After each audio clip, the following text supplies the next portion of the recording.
નમસ્કાર મિત્રો, હું છું તમારો ધનજી પાટીદાર. હા, એટલે ઈ બોલવાની કોઈ તાકાત નહીં ભાઈ. હજી તો એ મરાઠી નહીં હોય, પણ આ ગુજરાતીની સાથે થયું ને એને તદ્દન હું વખોડું છું. ભાષા દરેક રાજ્યની અલગ અલગ ભાષા. આપણા ગુજરાતની અંદર કેટલી ભાષા, કચ્છી ભાષા અલગ, કાઠિયાવાડી ભાષા અલગ, આપણી મહેસાણા જિલ્લાની ભાષા અલગ, અમારી બધી અલગ. હેડ ઓન ચોન બનાસકોઠાની ભાષા અલગ, એથી તમે જો તો સાબરકોઠાની ભાષા અલગ, અંબાજી બાજુ જો એ બાજુની ભાષા. એક જ ગુજરાતમાં કેટલીય ભાષાઓ. તો આપણે તો કોઈ ગુજરાતી હોય ગમે તે આપણે કોઈને કહીએ છીએ કે ભાઈ તું આ બોલ, એમ તો પણ એવું મહારાષ્ટ્રમાં ના થવું જોઈએ. ગુજરાતી તો બાલા સાહેબ ઠાકરે કહી ગયા કે ગુજરાતી એ મારું ધન,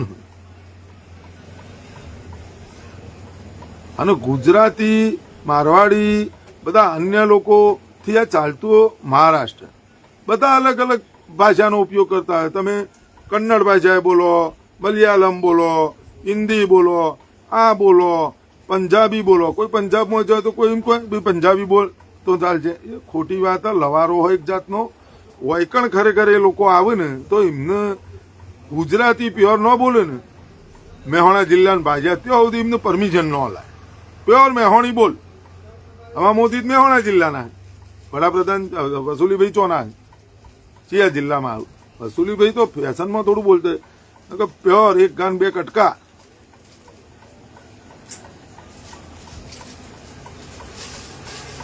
વિરમભાઈ રબારી કહી જાય ભાવી એમએલએ ઊંઝા. ના બાપા, સારું કરજો. આપણે જય ગોગા કશું કરવું નહીં, જય વાળીનાથ આપણે કોઈ રસ નહીં. આવું જો તમે આયા ને એટલે તમને કહું વિરમભાઈ, હમણાં ગાયને બિચારીને અમારા ડેરી આગળ શોટ લાગ્યો. હવાના પોરમાં રબારીઓ આવ્યા. આપણે કોઈ નેતા મહાનેતા તો જઈએ ને. અમારે પંકાનો ફોન આવ્યો કે બુઆજી ઊંઘ્યા છો? મેં કીધું હોય યાર, તમે જ ઉઠાડ્યા. કોઈ આ ગાયને શોટ લાગે છે. હવે એ 7 મહિનાનું એનો ગર્ભ હતો ગાયને, અને એ ગાય બિચારી તમે સમજો. પછી મેં એમને જઈને એ કીધું, મેં મૂર્ખના સરદારો આ વળતર આપી જ દેવું જોવે.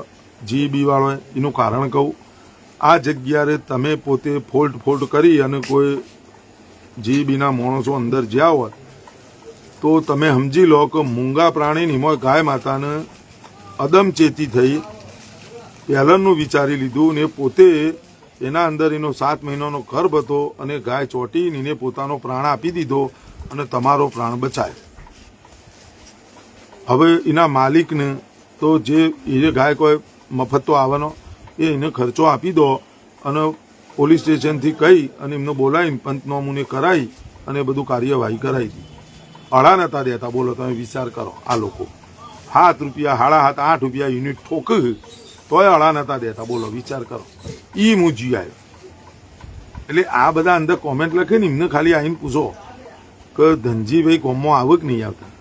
અડધી રાતે કોઈ પણ જરૂરિયાતમંદ આવીને મારાથી થતું હોય ને હું બધું કરી દઉં. ફેર બકામ હું આવું. આ મારો સ્વભાવ. એ નેતા બનવાની કોઈ જરૂર નહીં, ધારાસભ્ય બનવાની જરૂર નહીં.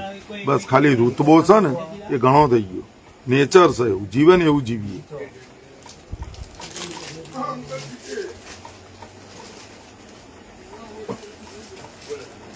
નીરવભાઈ પટેલ કહી રહ્યા છે અતુલભાઈ દવે અમદાવાદ રોય છે. એ અતુલભાઈ દવે એ ક્યાંના છે ને તો ભાઈ અમદાવાદ રોય છે. એટલે સંજયભાઈ પટેલ કોઈ હાર્દિકભાઈએ રાજકીય પક્ષમાં આવવા ના પાડતો હતો અને આવ્યો. એટલે રાજનીતિ તો છેલ્લું રાજનીતિમાં જ જવું પડે, સમજ્યા? પણ મને પસંદ નહીં. હજી 49 વર્ષ થયો સમજો ચાલુ. હું કોઈ ચૂંટણી નહીં લડ્યો. મને કોઈ દાડે એવી ઈચ્છા નહીં થઈ. પણ આવું થશે તો કરીશું, જોઈશું આગળ. અને તમારો મત આવે તો તમે કહેજો આપવાનો થાય તો. પણ તમારો મત નહીં તો ભાઈ તમારું પ્રશ્ન. જે જનતા મત મને આપવાની છે એ પ્રશ્ન ચોક કરશે તો કહીશું કોક.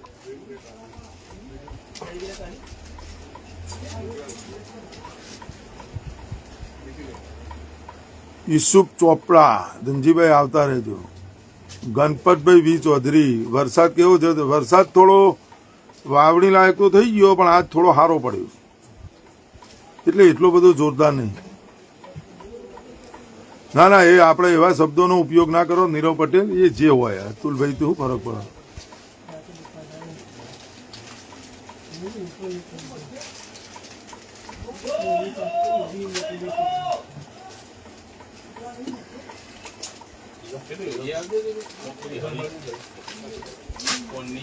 ડાકોર જસુ પટેલ, અમારા જસુભાઈ બહુચરાજીથી આયા, જય સરદાર.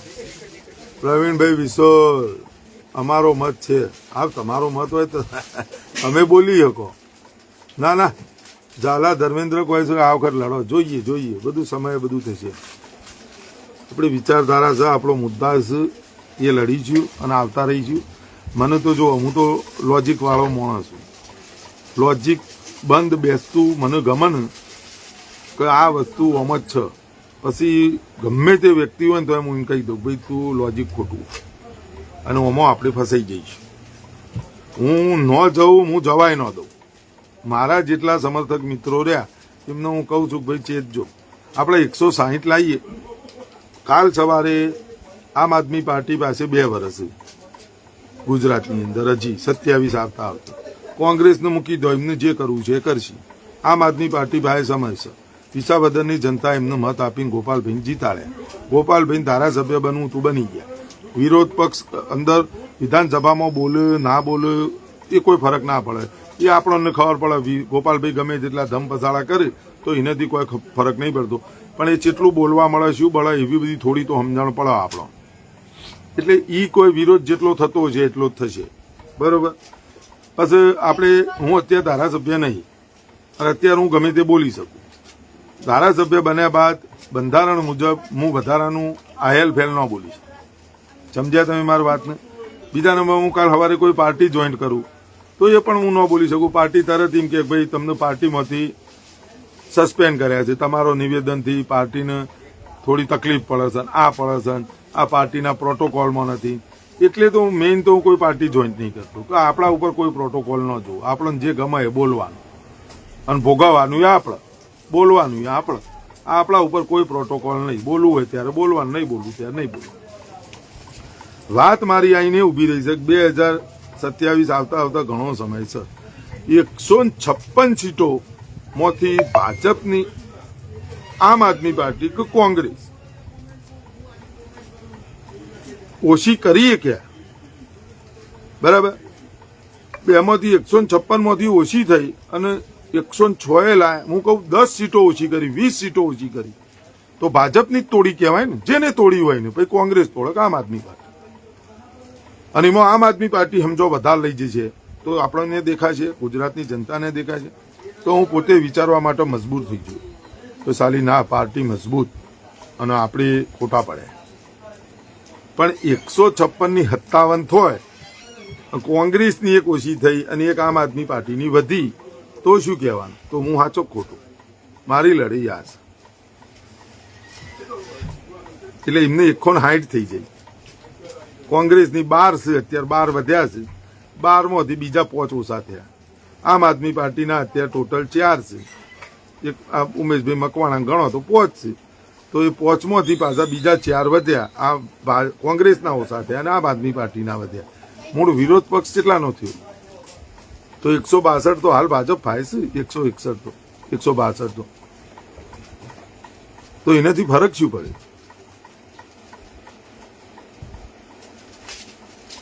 બરોબર. એમાં શું ફરક પડે? સ્નેહ શિવ ઠક્કર કહી રહ્યા છે ધનજીભાઈ આ પાર્ટી બકવાસ છે. એમાં તમે સાચા ખોટાની વાત નહીં કરતો. ઓમાં સ્નેહભાઈ મારું લોજિક કે આપણે ભાજપની તોડીએ ને, કોંગ્રેસ તોડો, આમ આદમી પાર્ટી તોડો, તો બંનેનું બંધન સલોમ. પણ બંનેમાંથી એકબીજાની તોડી. એમાં કોંગ્રેસની તો 78 હતી, 70 આઈનું 12, 70માં 5 જતા રહ્યા, વધ્યા 12. આમ આદમી પાર્ટીમાં ઘડા થળે ચાલી રહ્યો. 182 ઉમેદવારો હતા. કેટલા વધ્યા? તો 182 કોઈ દાળ ભેગા નહીં થતા. અને એવું સાબિત કરીને નહીં બતા, જો આ 182 ઉમેદવારો આજે પણ એ લડવા માટે તૈયાર છે. હવે ચૂંટણી હત્યાવી કોઈ નહીં. એટલે બધી વાત છોડો. અનુરાગ અઘારા મજામાં મજામાં. ભાઈ રોનકભાઈ તમારી કોમેન્ટ કરીએ, પણ તમે કોમેન્ટ એક બાજુ મને કોઈ તમે વેચાઈ જાઓ તો તમે હોય લોકલ, એક બાજુ કોઈ તમારો મસાલો હારો, હા તમે હારા છો, તમે ઓમ છો, તો ભાઈ તમારી શી કોમેન્ટ વાંચું કહો? તમારી પહેલી વાંચી દીધી એટલે મેં તમને કીધું કોઈ ઉનાવા આવી જાઓ અને મારે તો વેચાવવું, તમે મને ખરીદનાર હોત કાલ આવી જાઓ પૈસા લઈને, નક્કી કરો કિંમત. આ તમારું કીધું લ્યો. ધનજી મેઇન છે, મજા આવે છે, ધનજી પાટીદાર મસાલો તમારો મજબૂત છે, બધું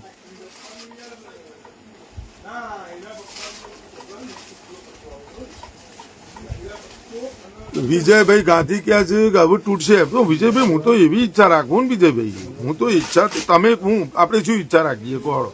ગુજરાતના દરેક લોકો એવી ઈચ્છા રાખે કે પરિવર્તન આવવું જોઈએ. હું પોતે ઈચ્છા એવી રાખું, પણ કેવી રીતે પરિવર્તન આવશે કહો? આ તો નાના છોકરાને ખબર પડે ને ભણાવવામાં આવતું હતું. 2 બિલાડીઓની લડાઈમાં વોદરો ફાઈ ગયો. આ નતું આવતું તો 2 બિલાડીઓની જ લડાઈ. તમે કના ઓછા કર્યા અત્યાર સુધી? તમે એક પણ વસ્તુ જગ્યાએ મને બતાવો કે શાસક પક્ષને તમે નબળો કર્યો હોય એવું મને બતાવો. વિરોધ પક્ષ જ નબળો થાય.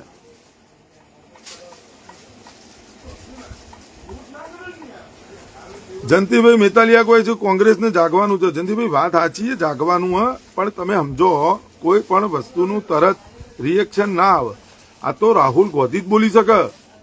રાહુલ ગાંધી હિંમતવાન વ્યક્તિ છે. મને એટલે તો હું તમને કહું છું કે પાર્ટીનો આવડો મોટો નેતા રાહુલ ગાંધી પોતે જ બોલી શકે, બાકી કોઈ તાકાત નહીં. કે ભાઈ લગનના ઘોડા અને રેસના ઘોડા આ શબ્દો રાહુલ ગાંધી જ બોલી શકે. અને એ પણ એમની પાર્ટીના વિશે ગુજરાતમાં આવીને મોણો બોલે. તમે જોવો તો ખરા, દૂધનું દૂધ ને પાણીનું પાણી ને કરી નાખ્યું. આ વસ્તુ દ્વારકામાં બોલ્યા હતા, પણ આ રાહુલ ગાંધી જ બોલી શકે. તમે સમજો મારી વાતને. બાકી કોઈની તાકાત નહીં. અરવિંદ કેજરીવાલ કદી એ ન બોલે. અને મોટી મોટી સુફિયાની ડાઈ તમે જોવો તો ખરા, ઈમાનદાર પાર્ટીના સૈનિકોને આવું બધું લવારો ચાલતો. એટલે જેલમાં જ્યું તમારો દારૂ પીધા, દારૂના કેસમાં જેલમાં જીયા. સાચો ખોટો ભગવાન જોણા. એટલે આ વસ્તુ રાહુલ ગાંધી જ બોલીએ કે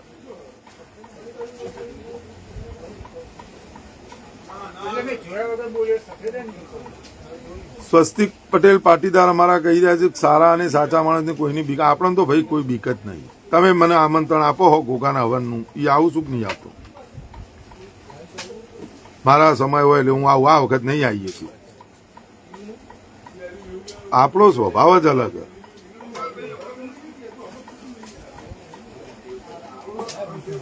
એડીવી કીર્તિ ગજેરા કહી રહ્યા છે ધનજીભાઈ કાયમ સ્પષ્ટ વક્તા તરીકે બોલે, કોઈને ગમે કે ન ગમે સમય પર ચોક્કસથી સત્ય ઉજાગર કરે છે. આપણે એડીવી તમે સમજી લો કે મારા શું મતલબ. હું તો સ્પેશિયલ, મને તો એવી ઈચ્છા છે કે મોઢા ઉપર કશું કરવાનું નહીં. બાપુ ત્યારે જ મજબૂત હતા, બાપુ ત્યારે જ મહાન બન્યા કે જ્યારે એમને સરદાર જેવો ભક્ત મળ્યો. બાપુ મહાન થયા એનું કારણ એમને સરદાર વલ્લભભાઈ પટેલ સાહેબ જેવા ભક્ત મળ્યા, ત્યારે જ બાપુ મહાન. એટલે હું કઉ છું કે મારી લડાઈનો હું છું સરદાર.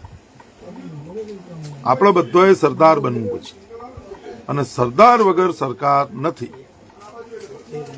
સરદાર વગર સરકાર ગુજરાતમાં નથી.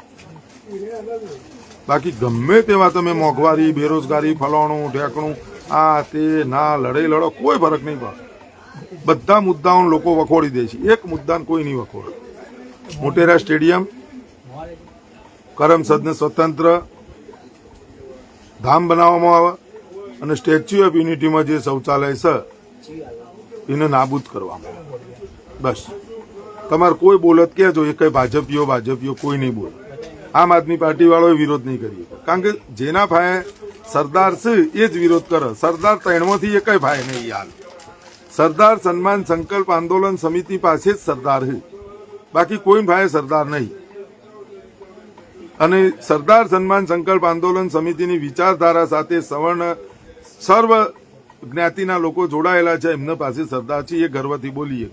બાકી ભાજપ બોલીએ કે જય સરદાર નહીં બોલે, આમ આદમી પાર્ટી બોલીએ કે જય સરદાર નહીં બોલે, કોંગ્રેસે બોલીએ કે જય સરદાર નહીં બોલે. એ આજના નેતાઓ એ તો બોલવું, એમને મેનિફેસ્ટોમાં લેવું પડ્યું, બધું બોલવું એ પડ્યું, કરવું એ પડ્યું. એના પાછળ લડાઈ નહીં લડવી, પણ એ લડાઈ હવે લડશી. એમને સમજાય, એમને કીધું, બધું બતાવ્યું, જો બતાવવાનું હતું. ભાઈ સરદાર વગર સરકાર નહીં, એમને ગેટ બેસી જઈ. વાત આપણી આ જ છે. આપણે ગર્વથી બોલીએ કે હું છું સરદાર, અને આપણે બતાવીએ કે સરદાર છો, તો સરદાર અમાર ભાઈ. એટલે સમજી જજો. આ એટલે મન કી બાત જ કરે ને ભાઈ અનુરાગ, મન કી બાત કરે મોણા.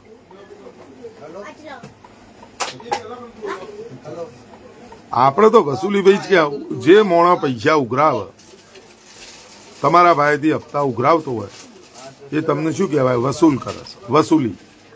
વસૂલીભાઈ આ તમારા ભાઈથી ટેક્સના નામો પૈસા ઉઘરાવું છે, વસૂલ કરી, એને શું કહેવાય? વસૂલીભાઈ. વડનગરના વસૂલીભાઈ. વડનગરનો વસૂલી કહો તો એ ચાલે, કશું એમાં ખોટું નહીં. ચલો, તમામ મિત્રોને જય જય ગરવી ગુજરાત, ભારત માતા કી જય, વંદે માતરમ, જય જવાન, જય કિસાન, શહીદો અમર.